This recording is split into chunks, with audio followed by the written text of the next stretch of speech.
지난 1월 김건희 여사가 한동훈 당시 비상대책위원장에게 보낸 텔레그램 메시지 내용이 공개되면서 파문이 일고 있는데요.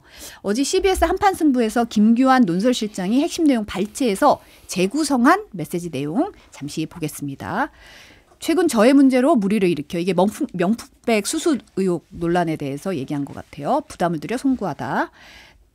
몇 번이나 국민들께 사과를 하려고 했지만 대통령 후보 시절 사과를 했다가 오히려 지지율이 떨어진 기억이 있어서 망설였다. 그리고 그럼에도 불구하고 당에서 필요하다면 대국민 사과 포함해서 어떤 처분도 받아들이겠다. 사과를 하라고 하면 하고 더한 것도 요청하시면 따르겠다. 하고 아주 정중한 메시지를 보낸 것으로 이제 검토해 주시기 바란다라고 문자를 보냈는데 그런데 문제는 당시 한동훈 비대위원장이 이 문자를 읽고 답장을 안 했다는 거예요. 그러니까 이른바 요즘 말로 이제 일십했다는 건데 우선 김건희 여사가 이제 한동훈 당시 그 위원장한테 보낸 이 문자 보낸 부분 어떻게 보셨는지 궁금합니다. 그러니까 두 분이 문자하는 사이는 맞는 모양이죠. 그러니까 그 전에 네. 많이 오갔다는 얘기가 좀 카톡으로. 있었죠. 네. 근데 이거는 좀 텔레그램으로 했다라는 거고요. 뭐 많은 사람들이 놀랬다 그러더라고요. 그리고 우리 성 기자 말씀하신 대로 지금 포인트는 읽고 씹었다의 방점이 있는 것 같아요. 근데 저는 여러 가지가 생각이 났어요. 사실은 이 사태를 보면서 사태라고 제가 표현을 했는데 왜냐하면 지금 모든 뉴스가 이 익십으로 완전 블랙홀처럼 지금 빨아들여져 가고 다른 건 뉴스도 안 되는 상황이에요. 그만큼 여사와 관련된 뉴스는 참 그 상당한 파급력이 있다라는 걸 알 수가 있는데요.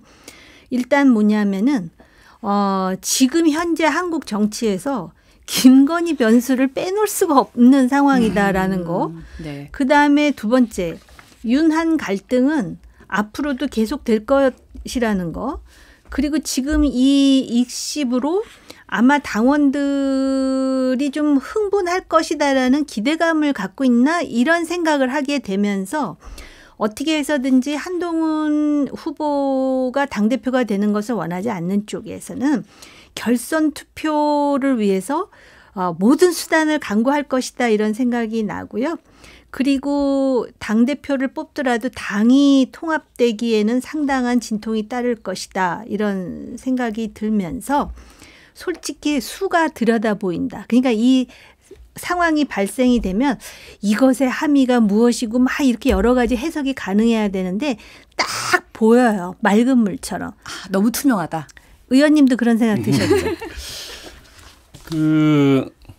뭐 한동훈 비대위원장하고 김건희 여사의 오래된 관계, 윤석열 대통령과 함께 그에 비추어 봤을 때 문자를 못할 것까지는 아니라고 생각해요.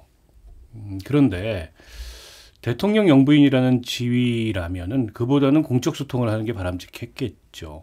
이게 이제 제2부속실이 없음으로 인해서 이런 문제가 또다시 노출되는 게 아닌가 싶은데요. 근데 답을 안 했다. 그걸 가지고 대통령이 경로했다. 그거는 좀 정상은 아니죠. 답 안 할 수도 전 있다고 봅니다. 그리고 당시에 어쨌든 굉장히 중요한 이슈였잖아요. 그게 총선판을 좌우할 수 있는. 진짜 김건희 여사가 이렇게까지 생각했다면 그걸 왜 한동훈 비대위원장한테 물을까요? 그냥 대통령실에서 판단해가지고 하면 되지. 그 여당 비대위원장의 허가를 받은 문제는 아니잖아요. 더더욱 이제 조금 이상한 건 6개월이 넘게 지나가지고 지금 시점에 이게 공개된 것과 공개되는 방식의 문제죠. 그러니까 정치 의도가 담겨 있는 거고 제가 보기에는 용산발 제2의 연판장 사태 같은 건데 그때하고 그 눈에 띄게 다른 점은 김건희 여사가 개입을 하고 있다는 거죠. 저게 국민의힘의 좀 충성도 높은 그러니까 윤석열 대통령과 대통령실의 충성도가 높은 당원들을 겨냥해서 한동훈 비대위원장의 이런 행위 이걸 통해서 한동훈을 좀 깎아내리고자 하는 의도가 저 공개에 담겨 있는 것 같은데 역효과가 날 수도 있다는 생각이 들어요. 이제는 하다 여당 대표 경선에 개입을 하는구나. 김건희 여사가. 왜냐하면 저 문자는 어쨌든 김건희 여사하고 한동훈 비대위원장 두 사람 사이에 오간 거고 김건희 여사를 통해서 저게 확대됐을 거 아닙니까?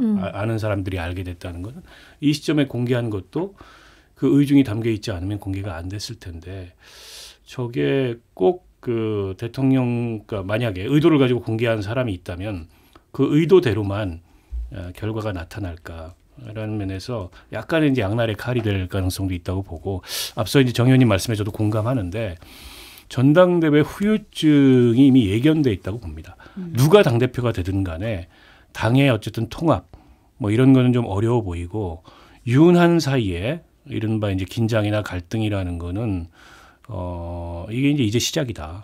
제가 보기엔 앞으로는 더 커질 가능성이 높고 돌아올 수 없는 강을 건넌 게 아닌가 그렇게 보입니다. 이 문자를 보낸 시점을 이제 이게 어제 CBS 한판 승부에서 김규환 CBS 논설실장이 공개를 하는데 문자 보낸 시점에 대해서도 지난 1월 18일에서 21일 사이라고 얘기를 했어요. 그러니까 김경률 비대위원이 마리 앙투아네트 발언한 이후 그리고 이제 한동훈 전 위원장에게 사퇴하라고 얘기한 이른바 1차 윤한 갈등이 불거지기 전 요 사이에 이 문자를 보냈다는 거거든요. 그리고 윤 대통령은 처음에는 문자 보낸 사실을 몰랐다가 뒤늦게 이 일십 사태를 알고 경로했다는 거예요. 그러니까 유추를 해볼 수 있는 거는 그렇다면은 1차 윤한 갈등의 발단이 이거인가? 라는 이제 추정이 나오고 있는 상황이거든요. 어떻게 보세요? 저는 증폭의 계기는 됐을 거라고 봅니다. 증폭의 이른바 계기가 있다. 경로가 증폭되는 더 경로하는 계기는 됐을 거라고 보는데 그 이전에 이미 그 명품백 사태에 대해서 사과해야 된다. 국민 눈높이에 맞는 어떤 조치를 취해야 된다고 한동훈 비대위원장 입 밖으로 얘기가 나간 순간에 대통령실에서는 경로를 했을 거고 김경률 비대위원의 그 마리 앙뚜아네트 발언이 결국 이제 김경률을 통해서 표현됐지만 한동훈의 생각 아니냐. 이렇게 읽었을 가능성이 높아요. 아니 그러니까 뭐 정무수석을 보내가지고 그만둬라라는 얘기까지 나오는 거 아니겠어요?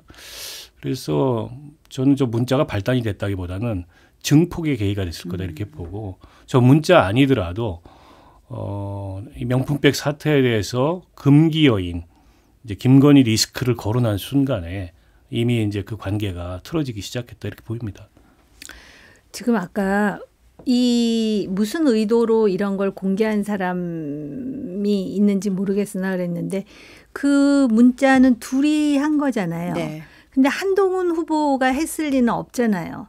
그러면 여사 측에서 나온 거라고 우리가 추정을 해도 크게 무리가 없을 것 같고요. 그다음에 그 이관섭 실장이 사퇴를 하라고 한 그 직전에 사흘 내에 이런 일이 일어났다라는 거잖아요. 그러니까 대통령이 왜 경로했는지를 지금 설명하고 있거든요. 경로를 어떻게 보면 정당화하는 거죠. 내가 이런 일로 정당화할 수밖에 없었다. 화가 날 수밖에 없었다 그러는 것인데 그 김건희 여사 입장에서 남편은 대통령이고 지금 한동훈 당시 비대위원장은 대통령이 스스로 선택한 비대위원장이잖아요. 그런 문제로 여론이 들끓고 있으면은 과연 위원장한테 이 텔레그램을 보내는 것이 맞는 것인지 아니면 남편하고 상의하면 되는 거 아니에요?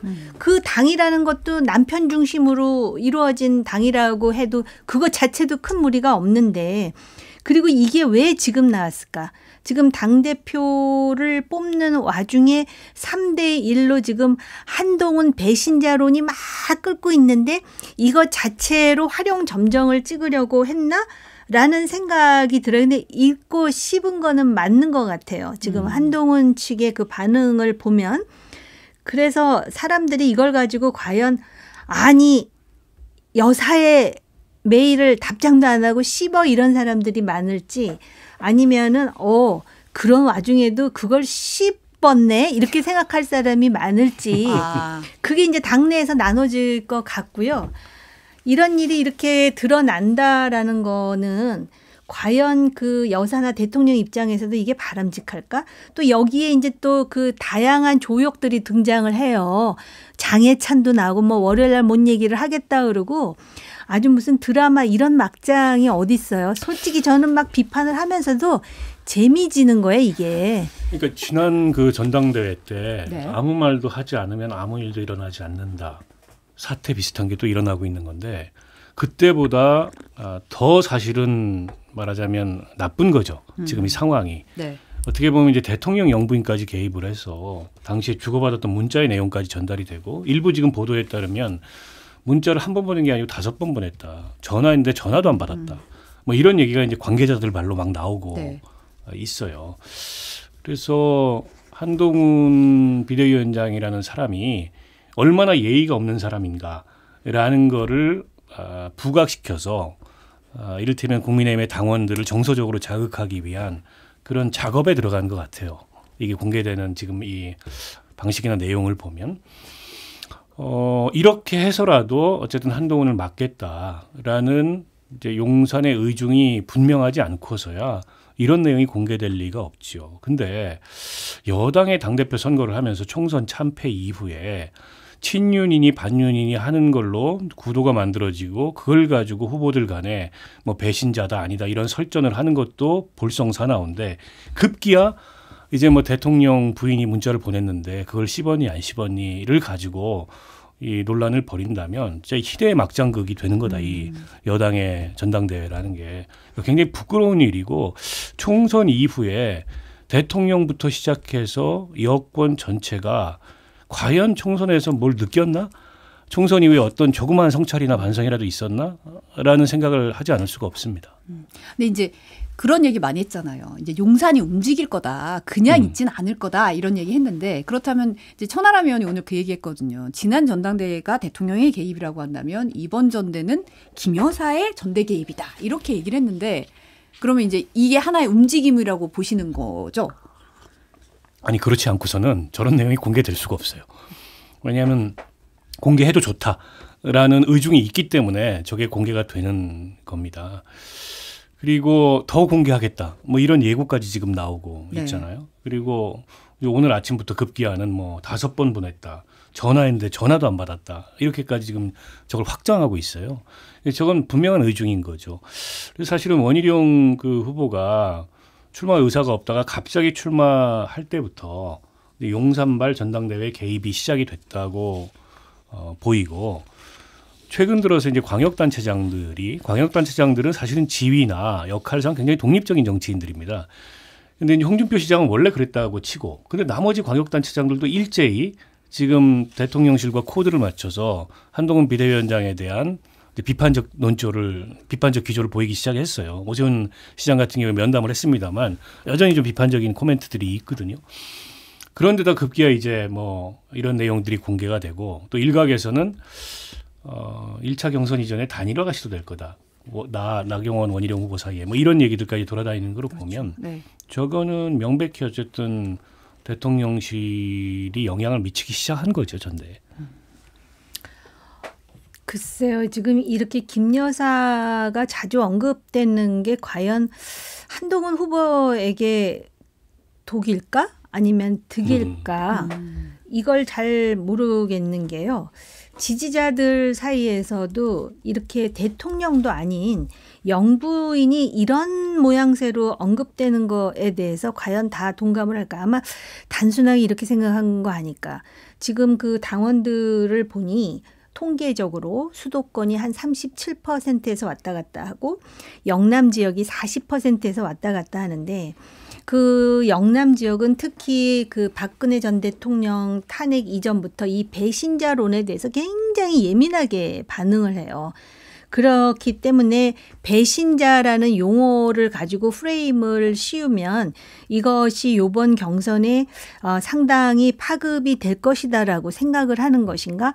그런데다 본인이 백 문제로 너무 고민해서 전화 연락을 뭐 전화인지 텔레그램인지 수차례 했음에도 불구하고 본인 스스로가 비대위원장임에도 그 결정을 내려주지 않고 그런 식으로 소위 읽고 씹어서 이런 상황을 만들었다라는 거를 자꾸 부각시키는 게 유리하다라고 보는데 제가 볼 때는 지금 김건희 여사의 언급보다 더 위험한 게 이게 통할 거라고 생각하고 이걸 지금 하고 있는 그 사람들이 이게 더 당뿐만 아니라 대통령의 입지까지도 흔들 수 있다라는 거를 모른다는 거. 이게 더 위기인 것 같아요. 그러니까 제가 만약에 한동훈 비대위원장이거나 한동훈 후보 캠프의 이 구성원이라면 이게 일종의 위기이기도 하지만 한편으로는 기회예요. 그러니까 그러니까 차라리 대통령실의 그 전대 개입에 대해서 전면적으로 공론화를 하고 전당대회 손 떼라. 라고 언급을 하는 게 지금에서 구도를 더 선명하게 만들면서 상황을 유리하게 끌고 갈 수도 있는 그런 빌미를 거꾸로 제공하는 측면이 있어요. 아니 저게 그런 거지. 정서적으로 이렇게 한동훈 비대위원장이 인간적이지 못하다. 궁지에 몰려있는 여사가 스스로 사과를 하겠다는데 그것마저 뿌리치면서 더 궁지로 모는 야당과 똑같은 짓을 하고 했다라는 걸 부각시키려고 저걸 공개한 거지 않습니까? 근데 글쎄요.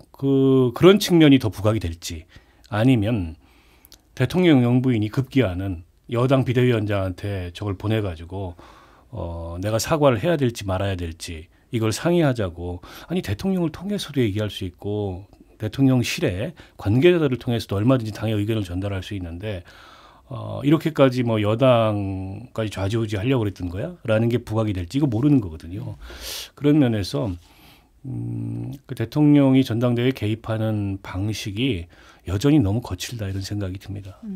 지금 한 후보 측이 문자 온 건 사실로 안다. 그런데 재구성됐다는 문자 내용은 사실이 아니라고 밝혔어요. 이 문자가 사실은 그러니까 액면 그대로가 아니라 발췌해서 재구성했다고 했잖아요.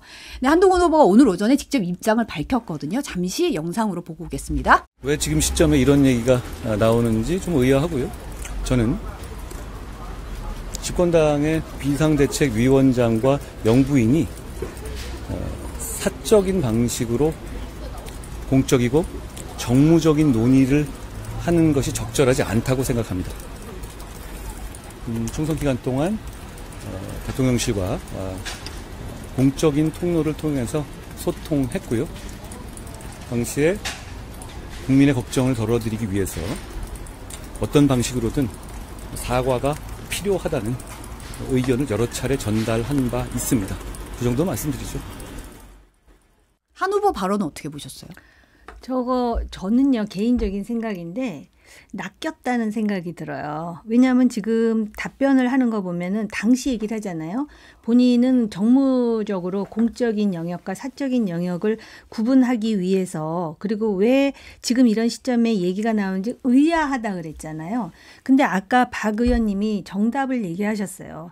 지금 당대표 경선을 하는데 이런 식의 사실도 아닌 이야기가 나오는 것은 심각한 경선에 대한 권력의 개입으로 인식될 수 있다라는 경고가 들어가야 되는데 본인이 지금 자기가 어쨌든 미래를 꿈꾸는 정치인으로서 어느 정도 선을 둬야 되는데 대통령의 임기가 3년이나 남았고 자칫하면 영남에서 표를 못 얻을지도 모른다라는 그 개인적인 해입니까 같은 갈등이 지금 막 보여요, 눈에. 근데 이럴수록 자기의 소신은 뭐고 당을 살리기 위한 자기의 비전은 뭐고 오히려 내가 이것 때문에 영남 지역에서 나의 이러한 선한 의도를 제대로 인식하지 못한다 하더라도 나의 진정성은 이겁니다라고 용기 있게 그런 부분이 보여야 되는데 왜 지금 시점에 이런 이야기가 나오는지 의아하다는 표현을 쓰잖아요. 그러니까 지금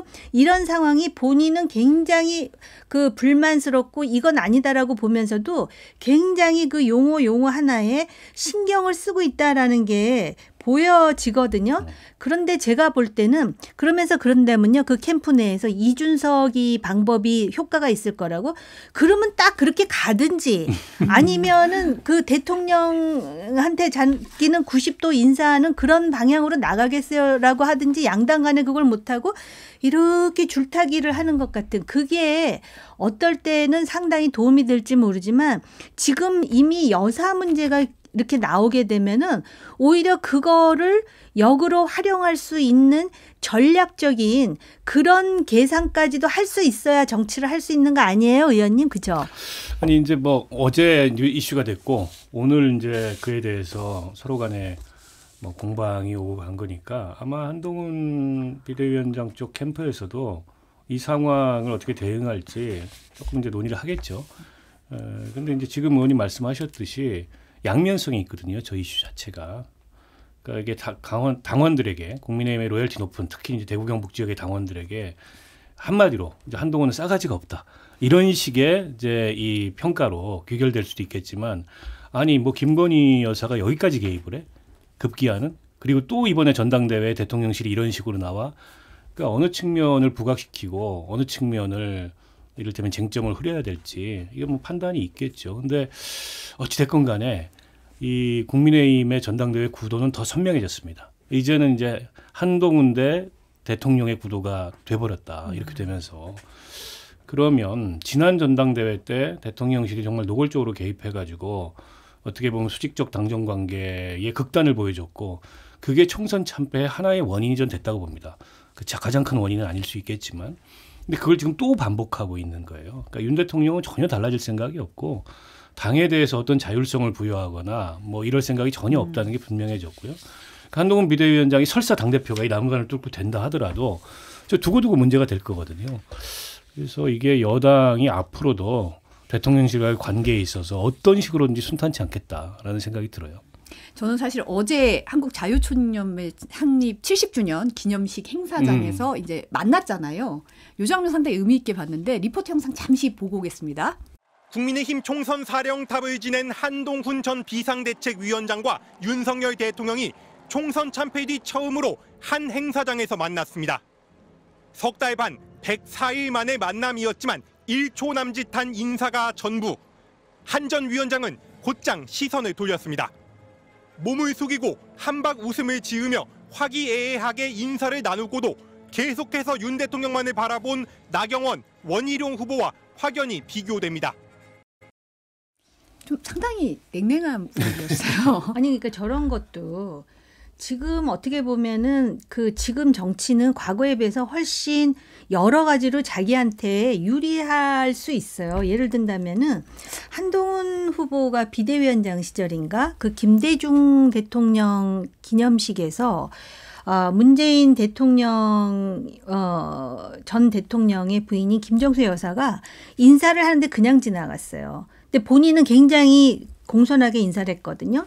그러면은 김정수 여사는 마음으로 시원하다고 생각할지 모르지만 표는 누가 더 받느냐? 한동훈 위원장이 받는 거예요. 그러니까는 아까 말씀하셨듯이 싸가지 있게 90도 인사를 하더라도 말의 내용에 뭔가 컨텐츠가 들어있으면은 그걸 대중이 받아들여요. 저런 모습도 본인이 최혜병과 관련해서 그리고 또 여러 가지 문제에 있어서 나름대로 줏대 있고 진짜 보수 정당을 살리려는 마음이 있구나.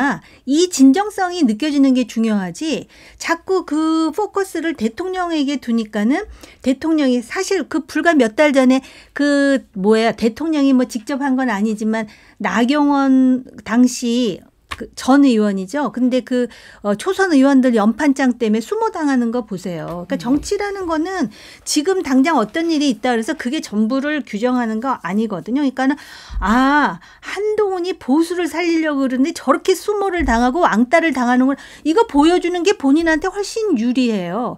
그런데 이제 순간적으로 나만 왕따 당하는 거 아니야? 나 이러다가 진짜 죽도 밥도 안 되는 거 아니야? 막 이런 생각을 하게 되는 모양인데 그럴수록 결기를 보이고 오히려 그것 때문에 소심하게 고민하는 시간에 차라리 대하소설을 보고 큰 그림을 그리는 게 나을 것 같아요. 제 생각. 이게 이제 3년이나 임기가 남은 대통령과 맞선다는 게 부담스러운 일이죠. 더군다나 체리따봉 사태로 당대표가 쫓겨나는 장면을 목격했던 정당이잖아요. 그리고 이제 한동훈 비대위원장은 지금 이 당대표 전당대회 들어서자마자 상대 후보들로부터 집중 공격을 받고 있고 심지어 이제 광역단체장들도 견제하고 있고 여러 가지로 이제 인간적으로 정치적으로 부담스러운 상황일 것 같아요. 근데 이겨내지 못하면 앞으로의 본인의 비전이 없습니다.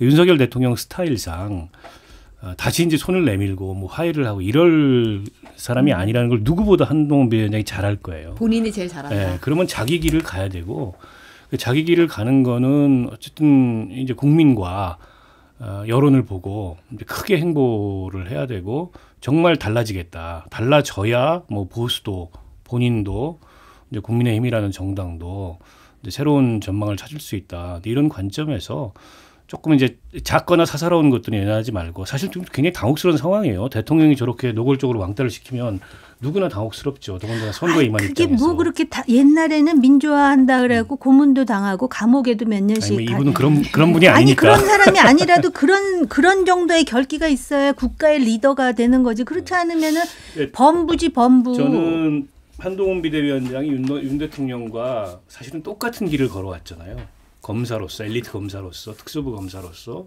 또 이른바 윤석열 사단이라는 그런 이제 규정 하에 있는 사람이고, 그렇게 정치에 입문을 해서, 근데 그 지난 궤적, 그러니까 윤석열 아바타라는 이미지를 없애지 않고 정치인 한동훈한테 비전이 없어요.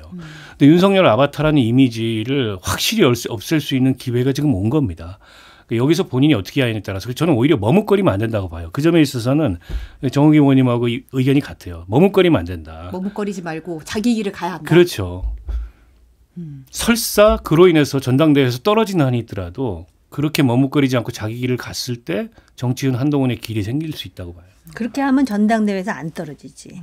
근데 그 머뭇거리다 보면 그게 오히려 자기한테는, 왜냐하면은 다 보고 있거든요. 정치인은 사업가하고도 다르고 검사와도 다른 거거든요.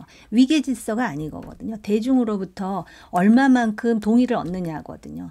그러니까 상대가 지금의 권력자라든지 당 안에 있는 누구가 아니거든요. 참모들이 그런 얘기 좀 해줘야 될 텐데. 이 방송을 좀 들으셔야겠네요. 이게 독이 될지 득이 될지 좀 지켜봐야 될 것 같고요.